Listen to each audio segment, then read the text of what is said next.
독서 능력 부족으로 인한 학습 문제. 혹시 이런 고민을 하고 계신가요? 초등학교 때는 공부를 잘했던 우리 아이가 중학교에 올라가니까 갑자기 성적이 떨어졌다. 고등학교 모의고사 국어 점수가 생각보다 너무 낮게 나왔다.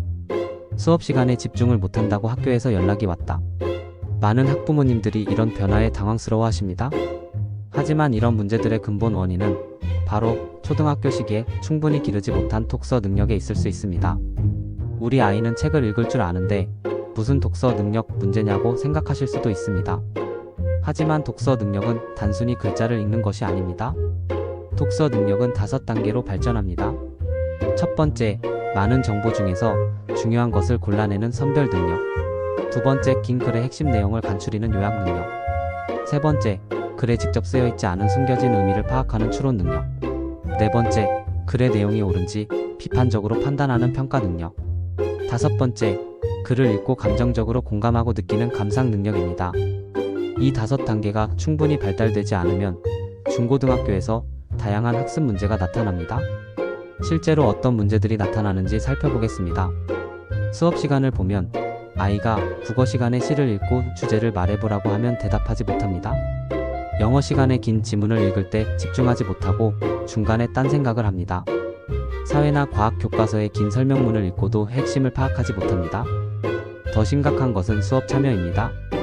선생님의 질문에 대답하지 못하거나 엉뚱한 답을 합니다. 소그룹 토론에서 자신의 의견을 제시하지 못하고 소외됩니다. 발표나 토론 활동을 아예 회피하려고 합니다. 독서 과제는 어떨까요? 학교에서 내준 독서 과제를 끝까지 읽지 못하고 재미없다, 어렵다고 말하며 중간에 포기합니다. 독서 감상문을 쓸 때도 자신의 생각이나 느낌을 표현하지 못하고 책의 내용만 요약해서 씁니다. 시험에서는 더욱 심각합니다. 국어 시험에서 지문을 읽고 주제를 찾는 문제를 자주 틀립니다. 고교 모의고사에서 긴 지문의 핵심 주제문을 찾지 못해 계속 오답을 선택합니다. 작가의 의도는? 과 같은 추론 문항에서 점수를 잃고 서술형 문항에서도 요점을 정리하지 못합니다. 영어 시험에서는 어휘 문제에서 점수를 많이 잃습니다. 중학 영어 시험에서 암시하다와 같은 단어를 몰라 지문의 의미를 잘못 해석합니다.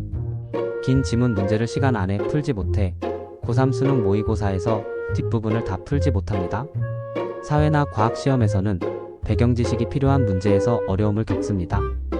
역사적 맥락을 이해하지 못해 관련 지문을 해석하기 어려워하고 실험 결과를 분석하는 문제에서 비판적으로 생각하지 못해 오답을 선택합니다. 이런 문제들이 계속되면 아이는 어떻게 될까요? 자신감과 동기가 저하됩니다. 나는 공부를 못해라는 말을 자주 하고 숙제나 과제를 미루거나 대충 합니다. 새로운 책이나 어려운 글을 읽기를 거부하고 도전하기 전부터 어려울 것 같다며 시도조차 하지 않으려 합니다. 정서적으로도 문제가 됩니다. 문학 작품을 읽고 감정적으로 공감하지 못하고 독서를 스트레스로 느끼게 됩니다. 책을 읽어야 하는 상황이 되면 짜증을 내거나 다른 일로 피하려고 합니다. 왜 이런 문제들이 중고등학교에서 더 심하게 나타날까요? 중고등학교 학습은 초등학교와 완전히 다릅니다. 교과서 내용의 복잡성이 증가합니다. 초등학교의 짧고 단순한 문장, 친숙한 주제에서 중고등학교의 긴 지문, 추상적 개념, 전문 용어로 바뀝니다. 사고력을 요구하는 문제들이 늘어납니다. 초등학교에서는 명시적으로 답이 드러난 문제였지만 중고등학교에서는 추론, 분석, 평가 능력을 요구하는 문제가 대부분입니다. 학습량과 속도도 증가합니다. 같은 시간에 더 많은 양의 글을 읽고 이해해야 하고 빠른 속도로 핵심을 파악하는 능력이 필요합니다. 가장 무서운 것은 악순환입니다. 독서 능력 부족이 수업 이해도 저하로 이어지고 성적 하락으로 연결됩니다. 그러면 자신감이 저하되고 독서를 회피하게 되어 더욱 심한 독서 능력 부족으로 이어집니다. 이런 악순환이 계속되면 아이는 점점 더 학습에서 멀어지고 자존감마저 떨어질 수 있습니다.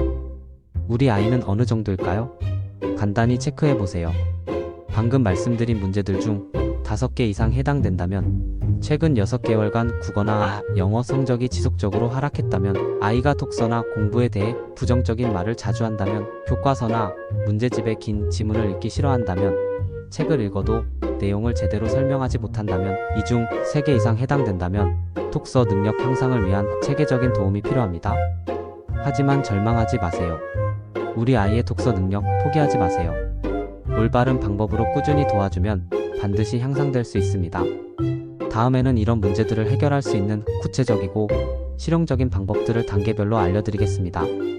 수업 참여 능력을 높이는 실전 훈련법, 시험 점수를 올리는 독서 전략, 아이의 자신감과 학습 동기를 회복시키는 방법, 가정에서 매일 실천할 수 있는 구체적인 독서 지도법까지 말입니다.